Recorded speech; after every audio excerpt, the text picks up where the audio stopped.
Alright, today we're going to talk about the absolute value. Let me give you the definition. The absolute value of any integer a is defined to be, it's going to have two different parts. It'll be just the value a if a is greater than or equal to 0. So for example, the absolute value of 7 is just 7, because what's inside of here is greater than or equal to 0. Otherwise, it will be defined as the opposite of what's inside if a is less than 0. So for example, the absolute value of negative 7 is positive 7. We know this, but that is the same thing as the opposite of what's inside. Okay. So, for example, the absolute value of negative 6 is positive 6. We know this because the opposite of a negative 6 is a positive 6. Where the absolute value of 2 is 2 because 2, what's inside of here, is greater than or equal to 0. Now, the order of operations will still hold. The absolute value is another grouping symbol. So we work inside of there first. So we're looking for the absolute value of 3 minus 7. Well, 3 minus 7 is negative 4. Now, the absolute value of negative 4 is the opposite of what's inside, which is a positive 4. Now here we have to be careful about this negative. So this negative here is like, we can think of it as a negative 1 times the absolute value of negative 2. So what is the absolute value of negative 2? Well, the absolute value of negative 2 is positive 2. But we still have the negative that was on the outside. We can think of that as negative 1 times 2. So this simplifies to negative 2.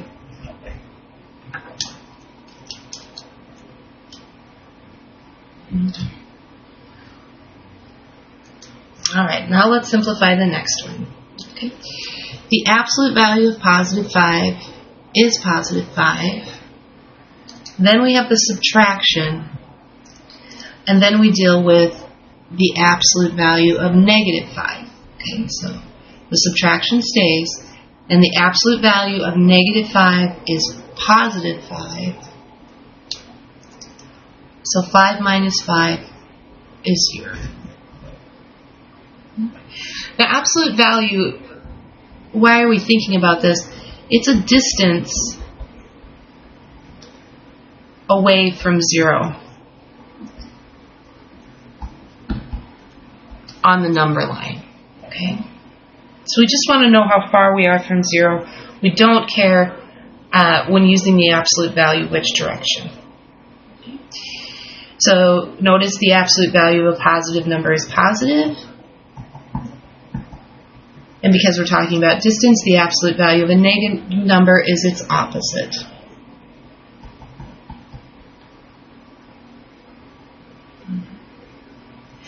So here we're going to have to use some estimation. Okay. And to do that, to figure out if the answer is going to be itself or the opposite, we're going to have to use some estimation to determine if what's inside is greater than 0 or less than 0. So if we think about pi minus 1, well, pi is approximately 3.14, and if we subtract 1 from that, this is approximately 2.14. And this is greater than or equal to 0. So the absolute value of pi minus 1, since pi minus 1 is greater than 0, is just equal to pi minus 1.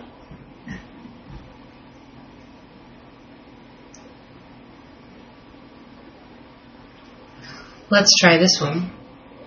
5 minus pi. So this, sketching off to the side, 5 minus, it's approximately 3.14. So this is going to be 1 point something or other. It's approximately 1 point something. Okay. But this is greater than or equal to 0. So since 5 minus pi is greater than or equal to 0, the absolute value of it is just itself.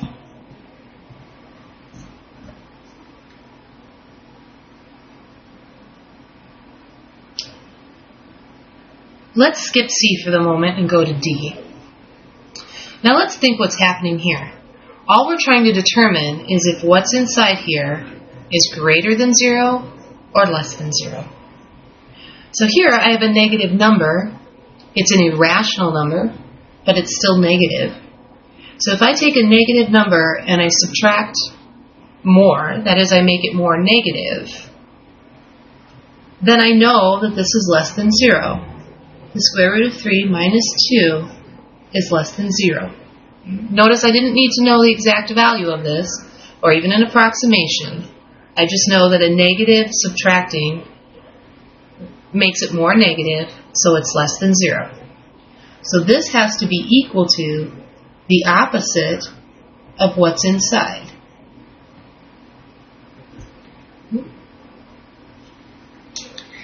Now let's simplify this using the distributive property.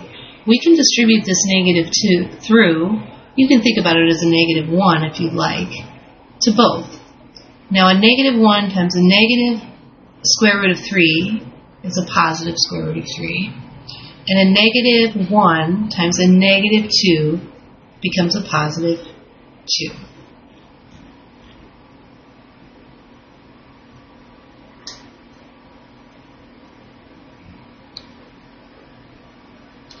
Now the next one's not quite so easy. This was very clear that it was negative. I'm not sure if this is positive or negative. So here let's use our cheat trick to estimate about square roots. Okay. So on our number line, we know 7's here, we know 9 is here, and let's see, 4 is down here. Okay. So here's 3, 2, 1, etc. 5, 6, 8's in there. I'm just highlighting these numbers because this is what we care about. So in the trick, we take the square roots of everything. I cared about 4 because the square root of 4 is 2. 5 and 6. I cared about 7 because that's what we're given. And then the square root of 9, well, that's equal to 3. So the square root of 7 is somewhere between 2 and 3. It's 2 point something. So now we can estimate this is approximately 3 minus 2 point something.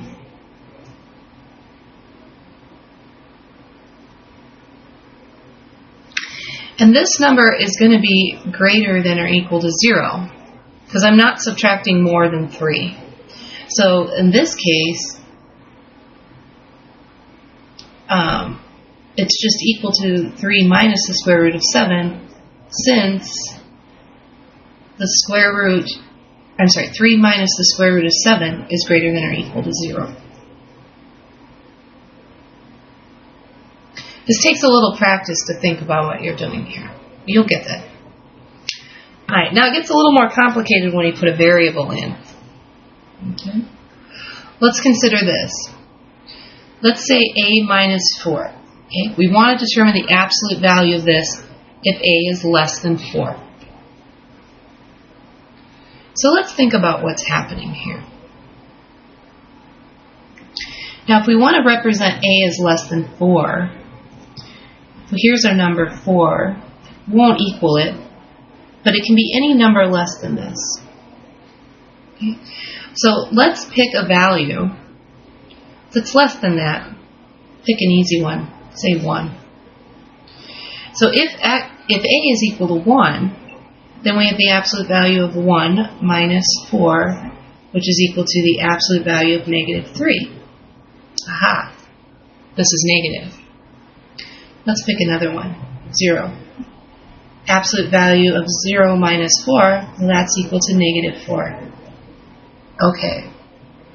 You could pick even 3 if you wanted to see if that works. Just picking values. 3 minus 4 would be the absolute value of negative 1.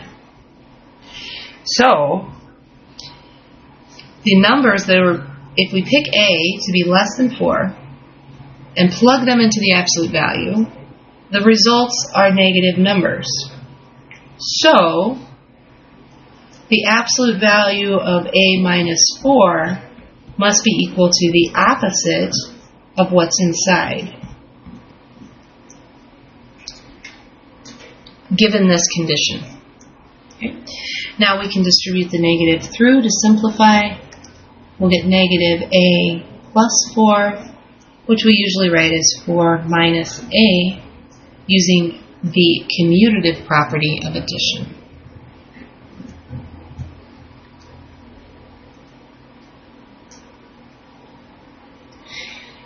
And let's use the same trick for the next one. Alright, so if A is less than or equal to negative 3,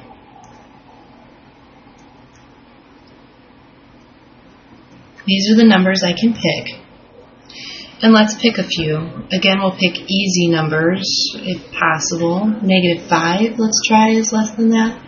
So it's a negative. Now what did we pick A to be?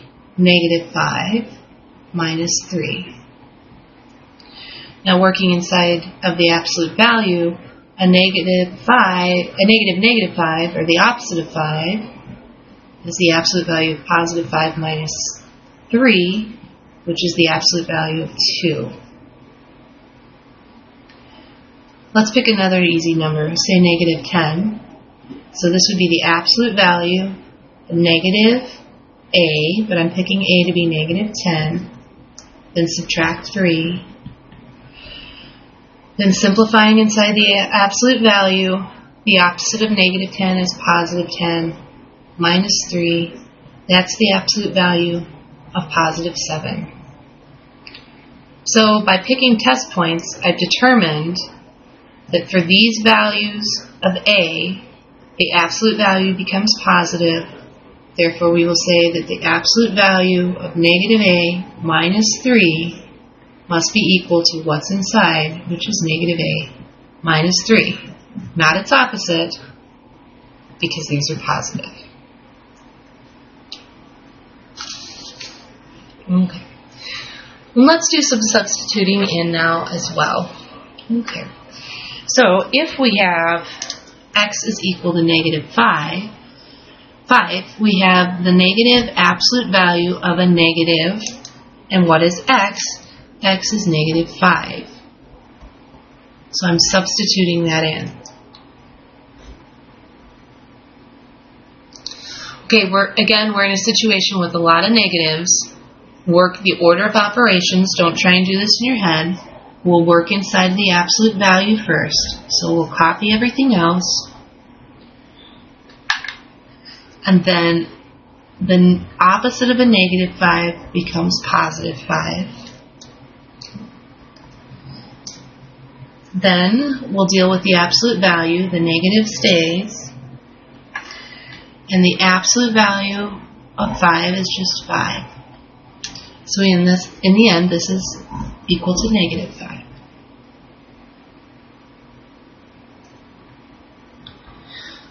Again, we'll substitute in.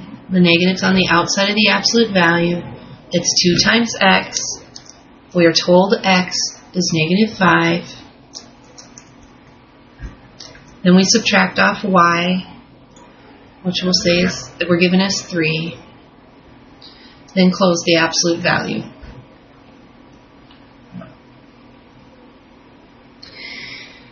We have to work with the order of operations, so we'll leave the negative in the absolute value. The absolute value is a grouping symbol. Inside we'll do the multiplication first. 2 times negative 5 is negative 10. And then we subtract off the 3 because we're just copying.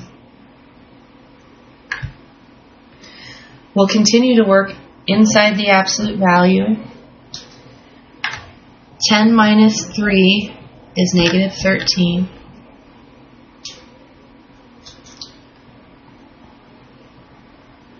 Now we've simplified inside the absolute value. So we will take the absolute value, leaving the negative. The absolute value of negative 13 is its opposite, which is positive 13. The negative comes along. In the end, this is negative 13.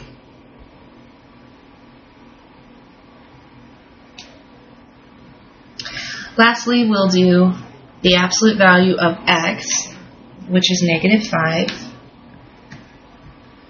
Then a subtraction from the formula. And we are subtracting y, which is 3 squared. That's in the absolute value. Okay. Working the order of operations, you leave the absolute value. This becomes negative 5, copying the minus. 3 squared is 9. Continuing to work inside the absolute value. Minus 5 minus 9 is minus 14. And the absolute value of minus 14 is positive 14. Okay, so that's our lecture on the absolute value. Take some time and review the examples as you need to so that you're prepared for your worksheet. And feel free to email me if you have any questions.